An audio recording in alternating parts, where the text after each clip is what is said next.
Lisbon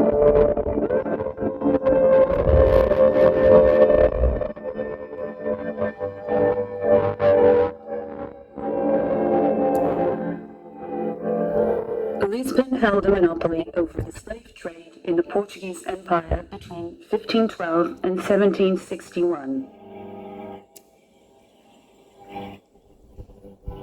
Torn from their homelands, enslaved men and women were branded with a red-hot iron before being shipped out.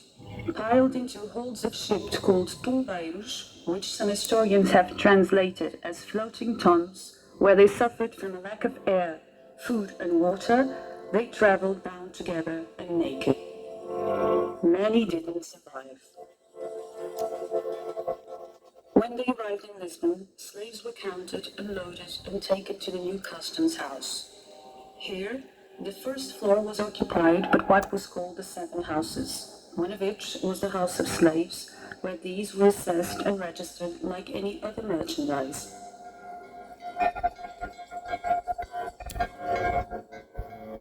Those in condition for public auction were then chained to the old pillory with a plaque around their necks stating their respective value. The auction was attended by noblemen, clergymen, and local and foreign dealers.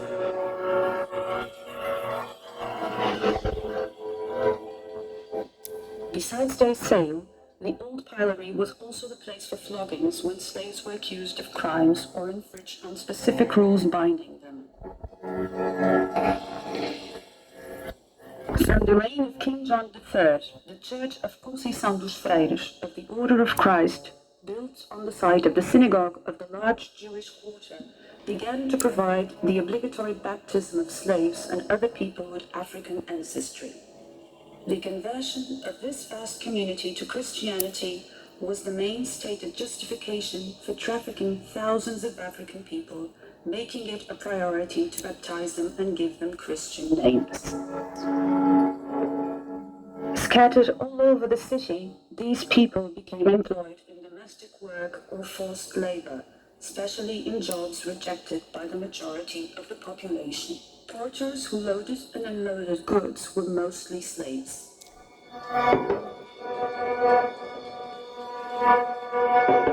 In great number, it was also these slaves who supplied wheat and flour to the public granary managed by the Senate of the Chamber and located at the back of the new customs house. In the late 16th century, the main daily market of the city was located near Portas do Mar, arranged along various porches organized by different sectors and products. Dozens of enslaved African women would gather here, carrying their pots with cooked food for immediate consumption and crying out wares that included broad beans, mussels, rice, couscous, and chickpeas. These women also worked in the mal cozinhado huts, where the braziers were always lit for roasting or frying fish.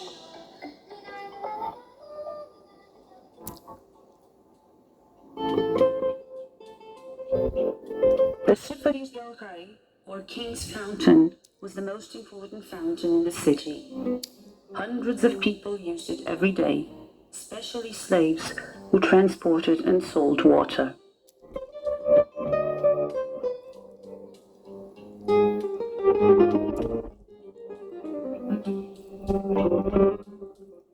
Due to the enormous concentration of people around this fountain, in 1551, the Senate of the Chamber decided to regulate the use of the 6 fountains, reserving the first for male slaves and the 5th for female slaves.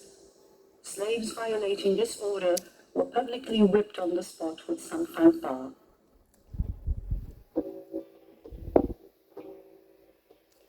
The riverfront was used for various activities. Coal, firewood, gorse and straw arrived here daily, mainly from the other side of the river. These goods were mostly loaded by slaves, who would sell them in the city as slaves for hire, placed by their owners at the service of others.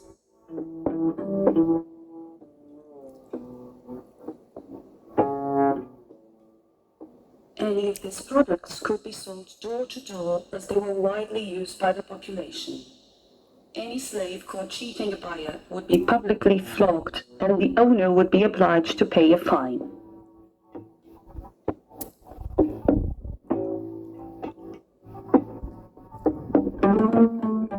Next to Portas da Cruz, the biscuit ovens provided the main staple for the ship's crews.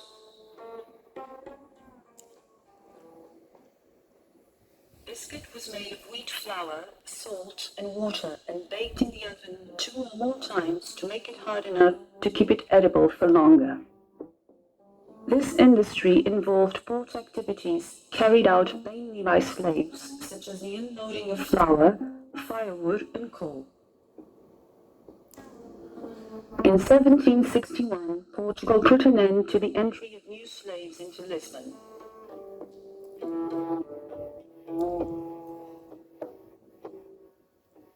The slave trade to Brazil intensified and increased exponentially during the first half of the 19th century. Slavery was only abolished in all Portuguese territories on 25 February 1869.